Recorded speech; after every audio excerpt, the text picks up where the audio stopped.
بتعمل ايه؟ طبعا على العربيه. ما شاء الله.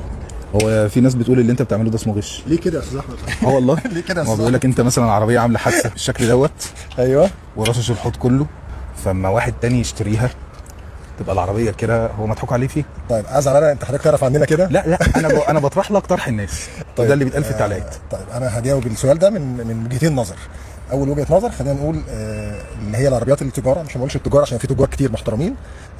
لو هي عربيه فيها قطعيه فيها الكلام كتير ده محترمين وكتير جدا مش محترمين. ماشي عشان احنا بس ايه الناس ما انا على طول حد يزعل مني. لا انا على طول بنصح الناس ما يشتروش عربيه من تاجر. طيب بصراحه اوكي بصراحه انا هقول لحضرتك ببساطه العربيه وريني بس القلم كده أهو، وانت بتحطه حاضر. على الحتت اللي انت رصصها. لا الحوض كله مرشوش على فكره اهو، يعني باين قدام حضرتك الحوض كله مرشوش اهو.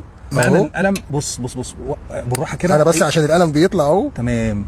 معناها كده العربيه ايه اهو فابريكا وماشي بيه اهو في كل حته، عشان أنا ممكن حد يقول لك لا الفيديو ما اعرفش ايه، اهو انا ماشي بيه على البتاع كلها. ما هو معنى اللي هو يجيب عند العلامه الخضراء او والله انت الاصفر اي حته عشان ما حدش يقول ان احنا منقيين يعني اهو. يعني فرد الشاسيه اللي فردة بيبقى فيها الشاسيه اهو معنى اللي هو في الاخضر كده معناه العربيه فابريكا. طبعا. طيب هل ده بقى غش؟ لا ده مش غش. اولا العربيه دي عربيه عميل مش عربيه تاجر، دي عربيته هو الشخصيه. هيجي يبيعها لواحد هيبيعها لاساس العربيه فابريكا. لا هو ما حدش عارف يبيع عربياته دلوقتي يا استاذ احمد، كل الناس بتحافظ على حاجتها. تمام. بس اللي حصل دلوقتي ان هي كان اتعرض لحادث، احنا ما عملناش اي قطعيه خالص في العربيه ولا قطعنا في فرد الشاسيه ولا اي حاجه، كان في استعدال بس لفرد الشاسيه ومكان بس الخبطه. احنا ظبطنا الفرد ورجعنا الحوض زي ما انت شايف بالشكل ده. حلو. لكن معاذ الله ان احنا قاطعين في العربيه او ان احنا نكون سبب او جزء من مشاركه في غش البني ادمين.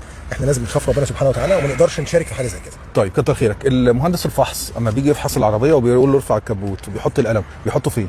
لا بيحطه في كذا مكان، هيحطه عند البطاحات هنا اهو زي كده. لا ثبت، ايوه ثبت ايدك.